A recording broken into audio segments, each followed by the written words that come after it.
Hey guys! So I thought I'd talk about my publishing journey today, and it's gonna be a bit of a long one, so get comfortable. Why I decided to go with self-publishing rather than traditional publishing. Well, some people might just assume that the book was just not good enough to get traditionally published, and that could very well be true.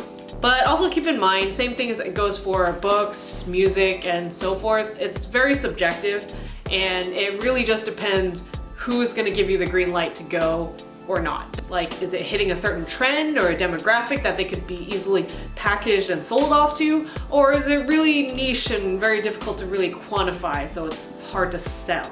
So that's the thing. Just some backstory. This is not my first book, like my first ever full-length novel. I would say the first two books, maybe three, like 2.5, those ones are like, you put them on the shelf and you never touch them again because they're just not worthy of the light of day. So this one I'm finally self-publishing is the third/4th, however you want to call it. But I do think this one's actually good enough to be outside in the world. Otherwise, I wouldn't even be publishing it. Technically, if you think about your odds, you should be publishing your first, second, everything novel, even if it's not great, because if people buy it, then technically that's more money in your wallet. But at the same time, I'm always thinking about, do I want this project associated with my name? And I just don't think the first 2-3 projects I did were worthy of that. So how did we get here? I landed my agent when it was about 2014, and it was very interesting actually, because you know those first 3 projects I shelved? Those got like no responses. But I mean, at the time I was like, oh shit, this stuff's amazing. I'm so awesome. No, with time I've definitely understood that those were not worthy of getting responses, and that's totally fine. But with this third one, I wasn't so hasty. Like, I had revised it many times. I counted the full number of like deep scrub revisions, so it's not just like changing a word here and there, like deep scrub, changing scenes, adding, subtracting, changing the course of events and such. I did that 12 times on this book. So at the end of it, I was like really gung-ho to be like, okay, I think it's like finally good to go. And to that point, it actually told me that I was getting somewhere with it because I had gotten about 10 to 12 responses for either partials or full manuscripts. A number of weeks pass, I get a response saying like, hey, I actually want to represent your book. How do you feel about that? Of course, I'm over the moon. I'm just like, take everything, I don't care, poosh. This is a defining moment in every writer's career, right? Because as much as your critique partners help you out, boost you up, support you, once you get that kind of, I guess, validation from a literary agent where it's like, yeah, I want this, I think it'll do well, I think I could push it to publishers, it's just a whole different level. So I was really excited, but I also heard, you know, online and through writer friends or whatever, that you should be kind of shopping around to make sure that agent's the perfect one for you. So that's what I did. I sent out everyone who had my full manuscripts an email saying, hey, I've gotten some interest with my book, is anyone else interested? And a bunch of them like pushed it up to the front of their queue, and I got 2 more offers after that. And the one I signed on with was not the one who initially expressed interest. Because at this time I sent out a bunch of questions and things for people to answer, and I kind of felt like whoever answered the questions the best should probably be the one to represent my book. And so I landed with the agent that I landed with. I mean, it's not too hard to find out, but for the sake of this video, I am just gonna refer to him as the literary agent. So he just seemed to be really interested in my book, and there was a reason he was actually at the top of my list. He had pretty much everything on his like wish list, his bio, things that he was interested in. It was like perfectly matched what my book was. So of course, like his name popped up. I actually thought of him beforehand, but that's where I think I also didn't ask enough questions. I was just really young at the time, and I think going through my head, it was really frightening because I was scared if we Skyped or chatted or something like that, he would know or see that I was way too young to be writing a book or something, and I feel like he would have pulled out immediately. So I figured the responses we got through emails would be enough, and honestly, it almost felt really shady where I was like, okay, maybe I want to trap him first before he realizes what a huge mistake this is. Turns out it was a little bit of that Uno reverse card, but I'll get to that in a little bit. So I signed on with him, and we were doing these edits. There was so many edits I was doing. He said he was really excited to do the edits, and that was part of the reason why I was really excited to sign with him. But after a month or so, he kind of got super busy and he lost the inspiration he had to continue editing it as meticulously as he was. Don't get me wrong, he did a pretty good job in the beginning section of the book, and then afterwards it kind of just drifted. But he said he really believed it would be a strong sell if it just went through one more professional edit. So what I did, I was like, okay, that sounds great to me. At this point, all I cared about in my life and everything was this book. Like, there were a lot of not so great things happening, and the only rock like holding me down was this book. So I was just like, I don't care what I have to do for it, I'm gonna pay for services, I'll get this professionally edited. So here's another cautionary tale. I would not recommend getting editorial services from another prospective author. I know this is probably gonna irritate a lot of people, but when these prospective authors are trying to pitch their own projects, they have so many other higher priorities than your book. And this may not apply to everybody, but this is what happened to me. Like, so I got a recommendation through one of my friends, and she said, oh, this person's really good at editing, she'll do a great job, she's got like a website, an editorial page, and like testimonies and whatever, so she's gonna be good. And I was like, all right, I honestly just want to get this done and get this out into the world, and I just wanted to share and talk about it with people, but you gotta get that editing done first. So I pay her in full. I shouldn't have done that, I should have done half. But I paid her in full because I didn't think she'd back out of it because I knew her through somebody. So she takes quite a while to go edit it. So there are supposed to be checkpoints, right? You can contact her like 2 weeks in, 4 weeks in, whatever, depending on the length of your novel. And mine was a little bit long. It was 100,000 words at the time. It is a fantasy, so it is kind of a little typical for fantasy, but longer than a typical contemporary novel. So then she came back to me and was like, hey, some exciting news. I actually got picked up for my other book. And I was like, sweet. I think like we were trying to chat as friends and such, but I had paid her money in advance for all these editing services because I was really interested in getting my book published. So then she returns the book back to me saying like, hey, I'm gonna be super busy. I can't finish up the rest of your book, but I did read through the whole thing and here are some notes I have on it. And this really kind of bothered me for a number of reasons because one, she did not do the editing services that she promised, and two, it really seemed like once things were picking up for her, she seemed to forget the other commitments she had prior to that. Honestly, it does happen a lot, especially when you like connect comic book writers to comic book artists, because like say if they get called in by Marvel, they're gonna drop everything. So that's just my cautionary tale on that. I asked for part of a refund because she wasn't able to deliver what she promised, and she gave me a portion of it back, but this didn't quite make it better. Sorry, needed to re-record this part because the audio cut out for some weird reason. But back to the point, this didn't quite make it better because most of the money I had for a professional editor was already used up. So hiring another professional editor was just gonna be really hard on my wallet. And two, I had already wasted a lot of time on her edits.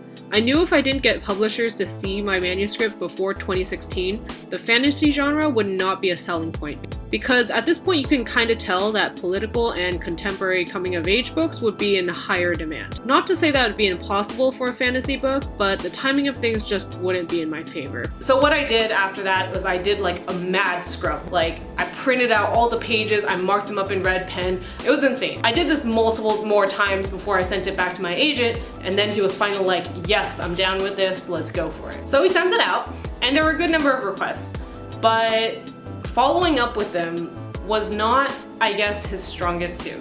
I mean, I could be wrong because I wasn't in those rooms and meetings with him, but the way I've seen other agents approach editors and publishers and such, it seems like they have this really strong working relationship with the editors that they have. And I just didn't really sense that with the agent that I had. And the more that I thought about it, I realized this agent was probably not the best for me because he was building a huge client list. Like way too many people for the amount of time he could spend on each of us. I connected with quite a few other people in the group and asked them what their experiences were, and it kind of all sounded similar. Like we never really got updates unless we asked for them.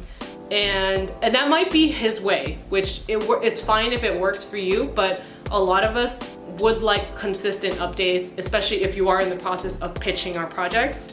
So it was a little hard to deal with that aspect of it. And then I started to see a really big difference between him and a bunch of other agents that you can see regularly tweeting on Twitter. Most rockstar agents don't accept just like any project out of nowhere and build a client list that huge that quickly. If they're not able to dedicate that amount of time and be that champion for that particular book, then they probably have more of the mentality of, let me create this huge client list and I'm gonna pitch all these different projects and then I'll see what hits. And if I have more clients, there's just more chances of something hitting instead of being that real champion for your book. And that's what I think is the most important thing when you look for an agent.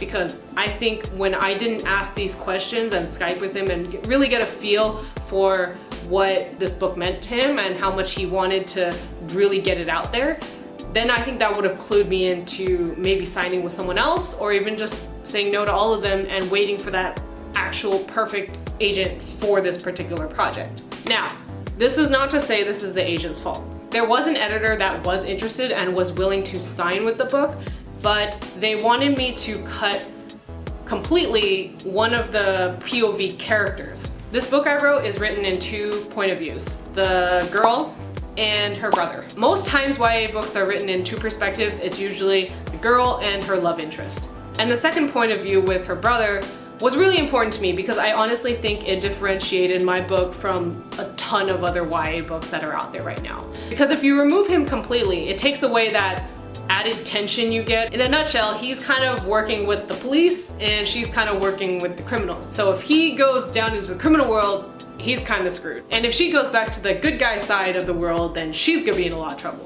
That kind of tension was really important to the book, and how I layered it in and kind of like wove things to kind of fit into those perspectives was really the most important to me. It almost became a question at this point. It's like, do you want to get published so badly you would delete this part of your book?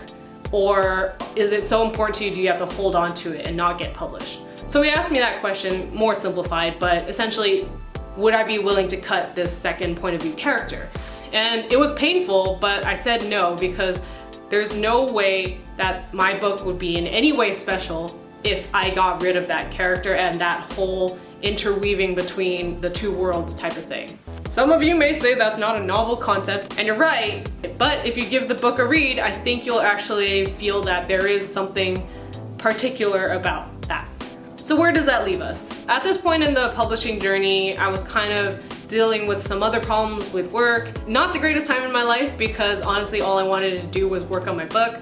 But, you know, rent, bills, being financially independent was really important to me. So I just had to do what I had to do and put this on hold for a little while. At the time I also told my agent we can stop putting the book out to editors, because the one note I did get that I think was actually very useful was that the world building around it was a little genuinely, I did agree with that note. That's a very important note that I took into account, because I myself really like hard rules to a magic system, because if it's like, I don't know where your power extends and what the limitations of it are, it really hurts the moments where the characters are in peril, because if you could be like, hey, why don't you just snap your magic wand and just make this happen, you know? No one likes that. So at that point I was like, okay, hey, I'm studying for this test and I need time to revise it. So let's just do that. We'll just put it on hold and I'll come back to you with like a brand new magic system that still works within the world I want to tell. Quite a while later, I finally figured it out. I finally feel like I cracked it and I know exactly what I want to do with the magic system and how to make it more concrete. So it was like fanfare in the air. It was amazing. I rewrote the entire thing, rewrote it several times, and brushed through it, just edited it like a million times over before I figured it was finally ready. And this time I sent it back to my literary agent, and he had a bit of a lukewarm response, but not because of the magic system that I rechanged and restructured, because when I bullet pointed it down to him, he was like, oh my god, that's way better. The problem is he had lost interest in the project. He was just saying like, yeah, I've already pitched it to some people and I have all these other clients now, again, with the massive client list, and you just don't have the time or resources to spend equally on everybody. So essentially he wanted to we walk away from the contract. And genuinely I was okay with this, because I already got that feeling in the first year where he wasn't as much of a champion for my book as he was just an agent for books. So when we parted ways, it wasn't like a tragic cry fest or anything like that. It was something I feel like both of us really figured would be best anyway, and people leave agents all the time. So yeah, it's just life. But the problem is that he had already pitched my book to publishers. Again, I have no idea how the pitch meetings went, but if he didn't pitch it strongly enough, even though it's dramatically different, if a project has been pitched already but just hasn't had any takers for whatever reason, most agents are not gonna wanna sign on with that project. They're gonna want something new, something fresh, whatever it is. It left me in a weird place because I actually really believed in this book, and so much to the point where I reworked the entire magic system to make sure that was not a question in anybody's minds. And I would never do that for my first 2-3 books because I realized they were bad, and there's no amount of bandages or rewrites to make those initial things work. But for this one in particular, I think it did. But the problem is it can no longer be pitched to publishers anymore because it's already been pitched previously. So what do you do? At a point I had actually contemplated on all the agents that I actually never even queried in the beginning that I still feel like would actually be a good fit for this. But because of the fact that the book had been pitched once before, and they were gonna find out one way or another because the industry is really small, it wouldn't make any sense to lie about that, even though it's significantly changed. There's always gonna be this feeling of, well, it didn't really have any takers before. Is this change really gonna be all that different? And if they're a good agent, they're gonna be spending a lot of time pitching your project. So even looking at it from their perspective, I figured it didn't really feel worth it to compile the list of all the agents that are actively working now, because that is different from what it was 3 years ago, and make sure they fit the wish list, and you have to kind of tailor each query letter to them. It would just seem like so much time for not a lot of return. And honestly, I'm not even talking about the really cool things I get out of self-publishing. The one thing I was really excited for was the cover of the book. And when you go push that to the publisher side, you really don't get much of a say in it. And when authors say they have no control over what the cover looks like, you can pretty much believe them. They may have some notes that they could probably give to their editor and their team, and they'd probably be very communicative about that. But in the end, like, it's whatever the graphic designers design. And for me, I actually really love playing around on Photoshop and Illustrator and such, so it was actually a really fun project for me to work on my own cover. You have to also think that once a book comes to an agent's hands, it could be well over a year before your book actually hits bookstores. So I'm also ready for a new project. I'm so ready to write the next one, where I just don't really want all these roadblocks in my way anymore. I just finally want to put this out there, and if anyone's interested, it's right there. But if comics are more your style, you can also check out some of the amateur comic panels I'm making for the book here, here, and here. This is by no means art that I'm super duper proud of, and I'm confident that the book is 10 times better than what I can draw on Photoshop, but I figured it'd be a good place to practice and maybe stir up some interest at the same time. So yes, that's my very long-winded publishing journey up until this point. Really glad I'm starting to work on a new project now. And genuinely, I'm not blaming the agent I had, or the editor that kind of gypped me, or the publishing editor who asked me to remove a whole section of point of view. None of them are at fault. These are just some, I guess, cautionary tales and things that could happen to you when you're thinking about publishing a book. I just hope this helps other people understand one of the most important things when you are searching for your literary agent. It's been said before a million times, but you really need to be communicative with them and make sure they work with your style. Otherwise, what happened to me could happen to you, where you have a book that you're super proud of and you really want out there in the world, but if incorrectly pitched or not feverishly pitched, then it could just fall to the wayside, and you're kind of stuck with a lot of your hard work just never being able to see the light of day.